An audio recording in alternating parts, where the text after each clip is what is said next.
How to invest in these low interest rates and low yield environment? Equities are in rally all over the world. UBS Global Asset Management has an answer for this question, and its name is DAS. Today we're going to talk about this investment solution with Matthew Quaife, portfolio manager for UBS Global Asset Management from CNBC studio in London.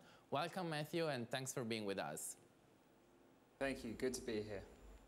So let's start with a little recap of what DAS is. What are the main sources of return for this product? Sure, absolutely. So DAS is a multi-asset portfolio trying to achieve LIBOR plus 4.5% in as smooth a way as possible. In other words, it's trying to get from here to here in a smooth line rather than like a traditional fund that is like this. We try and do this with four different pillars of return. The first is directional risk. We can go long equities and long bonds or short one or the other one. The starting point is cash, so we don't have a benchmark, but we generally like to achieve returns from this place. The other two are relative trades. The second one is relative trades. This is where we can go long one market and short the other market. So for instance, we might go long the Nikkei in Japan and short the DAX in Germany. Or in the bond space, we might go long German government bonds and short French government bonds. The third pillar is currency. And this is similar to the second one in that we can actively allocate to different currencies around the world. And what this is really doing is we're trying to raise the return but smooth the path. And then the fourth pillar of return is security selection. And this is where we can give a portion of the portfolio to a manager. So for instance, at the moment, we give the corporate bonds to a manager in UBS to get a slightly better return on those corporate bonds than we would do investing passively.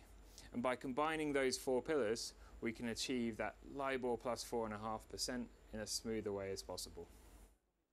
So Matthew, we have seen a lot of movements in the markets in the last 6 months. How did your strategy change? Sure. So for instance, in Europe, we've seen quantitative easing, and equity and bond markets did very well off the back of that. And we were quite heavily invested. So we had about 40% equity and nearly 3 years of duration in bond markets. So we participated that in the first quarter of this year. But coming into April, we saw that there's some more tail risks out there. So the Greek situation, with Greece potentially leaving the Eurozone, and with Federal Reserve looking to raise interest rates this year, and also weak from a seasonal point of view. So we took back our exposure as we saw more volatility coming through this period. And we've been as low as 3%, but we've been moving our directional trades up and down. So we got back to nearly a third of the bond exposure to government bonds that we had earlier in the year. And we've been actively managing that because our objective very much is this smooth line within the fund. With regards to the relative value strategies, could you please give us an example of investment trade implemented in the last months?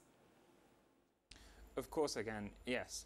What we've done, one of the trades we've done in the last month is we have bought German government bonds, we've sold French government bonds. So we've bought bunds and sold OATs.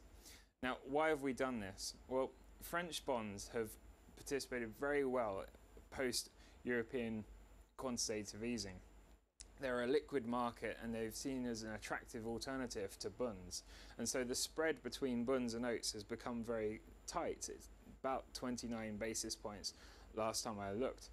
And we think this is too tight given the differences in the economy, and also the fact that over the next 12 months, the net issuance in Germany is very, very low. It's going to be in short supply, whereas in France, there's actually going to be quite plentiful supply. So we think that this can make a bit of money.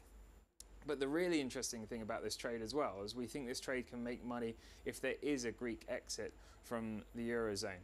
And what we like to do to smooth those paths is find trades that pay off in those type of situations, because it helps protect your portfolio from large drawdowns. And that's what we're really trying to do in this portfolio.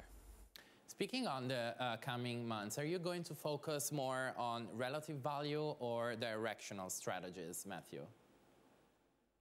Well, we still like equity markets over a 12 to 18 month horizon, and we still think bond yields won't go that high, so you won't lose a lot of money being invested in bonds. So we're quite happy to be invested, but we do over the next few months see quite a lot of volatility within markets. So I think our directional risk in the fund will be very flexible, and it could be very, very low, but generally still positive. And we'll definitely reinvest in the market if we see opportunity. If we still like equities, we will take an opportunity to invest if there is some correction in the market. But that means that we are going to put more emphasis on relative value trades over this period to make sure we achieve our goal within this fund, which is LIBOR plus 4.5 and a smooth ride. Thank you, Matthew, for this insightful explanation and investment suggestions. Thank you. And thanks for being with us. Thanks very much.